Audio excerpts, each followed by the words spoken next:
मुझे गिरफ्तार करने का फरमान जारी किया जा रहा है। तो इसीलिए मैंने ये खबर मुझे मिली, इसलिए मैंने ये शक जाहिर किया कि हो सकता है कि मैं बंगाल के किसी भी सूबे में मुझे गिरफ्तार कर लिया। मेरी भी अपनी एक इज्जत है और जो मेरी वाइफ है उनकी भी एक इज्जत है और मेरे 2 बच्चे हैं, तो उनके फ्यूचर को ध्यान में रखते हुए कि ऐसा कोई काम ना हो किसी भी सियासी पार्टी की तरफ से या किसी की तरफ से भी कि कहीं कल हम लोग अपने बच्चों के फ्यूचर को लेकर शर्मिंदा हो या समाज में कल हम लोग को शर्मिंदा होना पड़े, सियासत को भी शर्मिंदा ना होना पड़े। ऐसा 3 साल से घर से बाहर है, 3 साल से वो दूसरे जगह रह रही हैं और जिस घर में घुसकर उन्होंने लाइव किया वो घर में मैं और मेरी अम्मी और मेरा बेटा रहता है।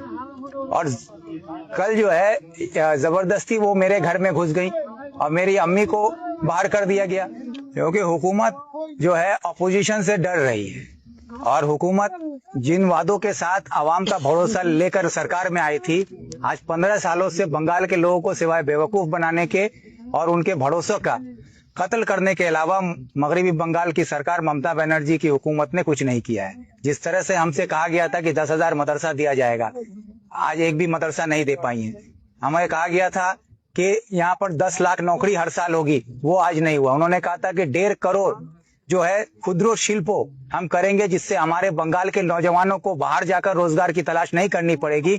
आज उल्टा हो रहा है कि हमारे यहाँ से जो परिजाई श्रमिक का तादाद बढ़ते जा रहा है। तो ये तमाम जो वादा था वो झूठा साबित हो रहा है। साथ साथ हमारे तालीम को खत्म कर दिया जा रहा है, स्कूलों बंद हो रही हैं, सरकारी स्कूलों पर में टीचर नहीं है, बच्चे ड्रॉप आउट हो रहे हैं, स्कूलों में बच्चे जा नहीं रहे हैं।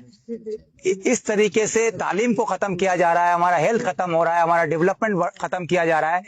यूं कहा जा सकता है कि पूरे बंगाल को ममता बनर्जी के इस 15 साल हुकूमत में आजादी के बाद सबसे बुरी तरीके से सबसे ज्यादा बर्बाद अगर किसी ने किया है तो इसके लिए तारीख कभी ममता बनर्जी को माफ नहीं करेगी कि बंगाल को तबाह और बर्बाद करने के लिए। इसीलिए ममता बनर्जी डर रही है और आज आवाम का होकर बोलता हूं, आवाम के लिए लड़ता हूं, आवाम का आवाज बन चुका हूं। इसीलिए मुझे रोकने के लिए तरह तरह की साजिश की जा रही है, झूठा मामला दिया जा रहा है, कई केस के जरिए, पुलिस के जरिए, प्रशासन के जरिए दबाने की कोशिश की जा रही है।